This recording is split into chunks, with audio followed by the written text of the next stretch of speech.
I don't want to give up his gimmick, but I think he's a great guy. I think he's a hell of a talent. He's amazing on the mic. There's no question. He hits every cylinder there is as becoming a heel. I think it's no different than the Dudleys.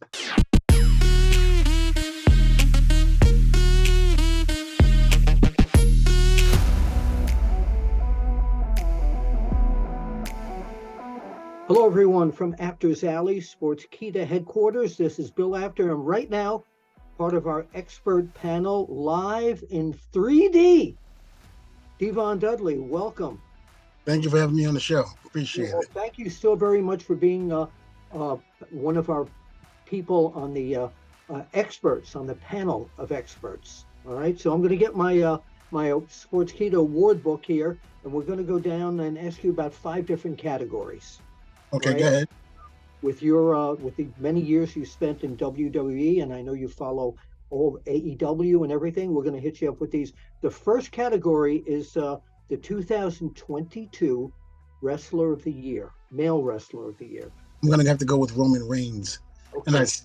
And look at what's going on right now with the Bloodline, the Usos, Sammy, and even Kevin Owens that was thrown into the mix. There's no doubt that Roman Reigns was exactly what the WWE was looking for some years back when they tried to push him with The Rock and the fans just weren't having it. Now, all of a sudden, fast forward to some years later, and now you have exactly what they've been trying to do. He is one of the most over superstars in the business today. Right now, I don't think there's anybody who is as over as Roman. He's clicking on every cylinder. And as far as I'm concerned, he can't do any wrong right now. Not only with the storyline, with the Bloodline, but he truly is the head of the table.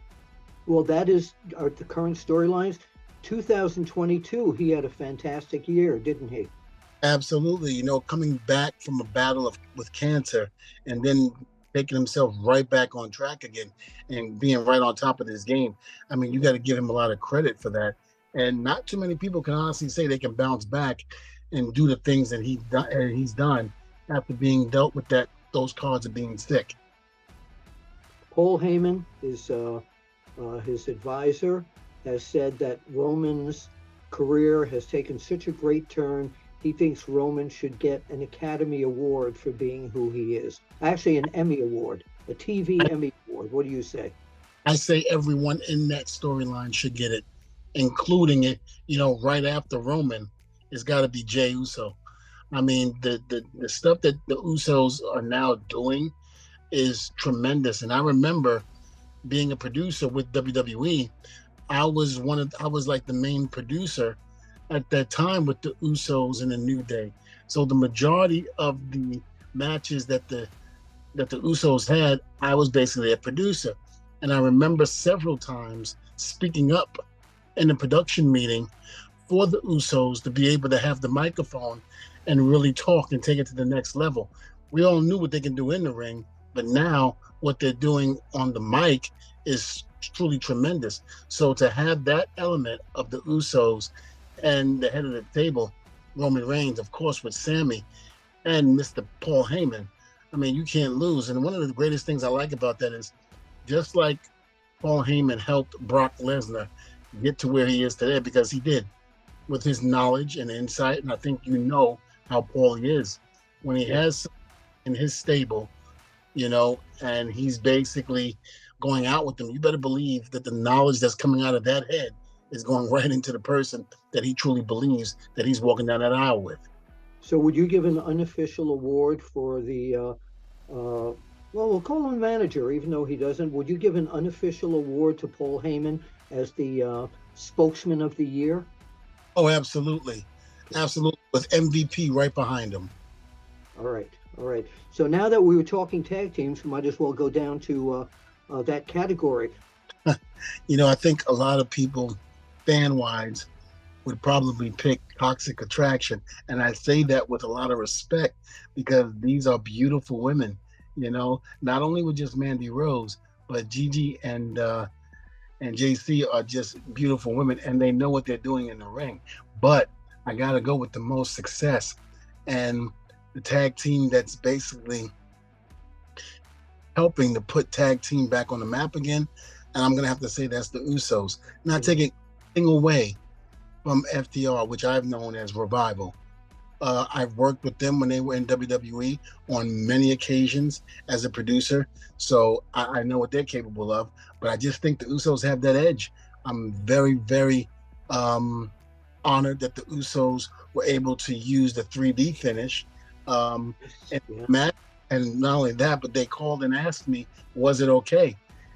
How do we do it? How do we make it look like you and Bubba? Well, I think they're doing it, and I think they're blowing it out the water.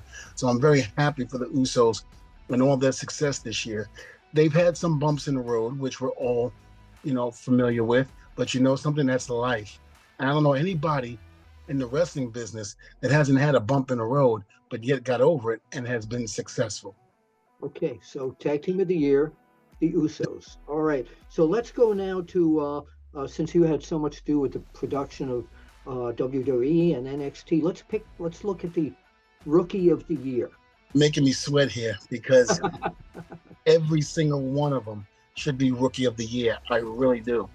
But I'm gonna go with the one that I feel that has made probably the most impactful throughout the whole year. You know, Carmelo Anthony. I think I'm sorry, Carmelo Anthony. I'm thinking Carmelo, basketball. Carmelo Carmelo, Hayes. Carmelo Hayes. Yeah, Sorry about that. In basketball, that's okay. Carmelo. But he has made such an impact all through the year. I've seen him when he first started, and he had that arrogant and cockiness with him. But now it just seems to suit him because he's been performing and doing exactly what he says he's going to do in a match. He's come with all guns blazing, and he's put on a show every single time. We've had guys from the main roster get in the ring with him as of late, and he's blown it out the water. And again, I'm not taking anything away from Roxanne, who I think who's had a tremendous past 6 months. I think she's done a wonderful job, after winning the title from Mandy Rose. But I just feel Carmelo is the guy right now. And I think he's the one. Again, it's a hard decision. I wish I could have named more than one, but I can't. But the one I'm going to go to that I feel that made the most effect and everything is Carmelo. Okay, so Solo Sequoia might come after you with that Ernie Ladd Umaga finger. Oh, Yeah, no, don't get me wrong, because he's definitely doing his job up he there sure is. as the henchman, so to speak, of the bloodline. Whenever they need the big authority, they call him, and he's done a tremendous job. I've had a chance of being with him in NXT as well. I'm so proud of him and what he has accomplished. It almost makes me feel like, damn, I wish I could be back in my 20s again to be in the ring with all these guys and work with them. I Mhm. think they're great. I think they're doing a great job, and the opportunities that are given to them, the sky's the limit. So kudos to every single one of them. Okay, that's great. That's great. So now we have two more quick categories here. The best baby face, or as we used to call them in the magazines, the best fan favorite.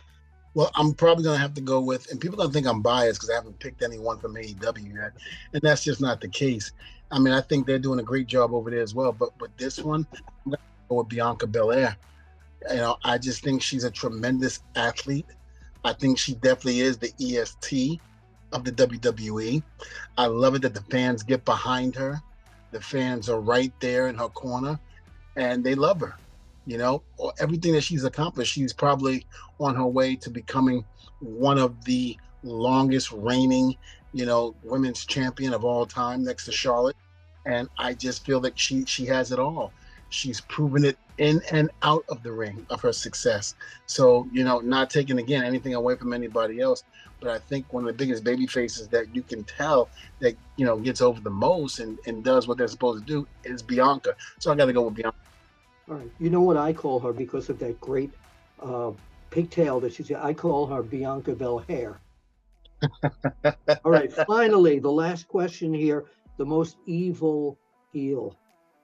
I'm gonna have to go with MJF. I Yeah. think I think a lot of people like him. I think he's like the second coming, and no disrespect to you, MJF, of CM Punk, because I think when Punk left, we were waiting for that rebel to come out again and to take charge of wrestling. And I think he's the man that did it. I think he was the one that came out and did that. So I met him in person. I'm not gonna I don't want to give up his gimmick, but I think he's a great guy. I think he's a hell of a talent. He's amazing on the mic. There's no question. He hits every cylinder there is as becoming a heel. I think it's no different than the Dudleys. We were good on every avenue. MJF Dudley. I like it. I think that's MJFG. Listen, Tony Khan can think about that. Me and Bubba can get back together, get in the ring, and form a 6-man with him.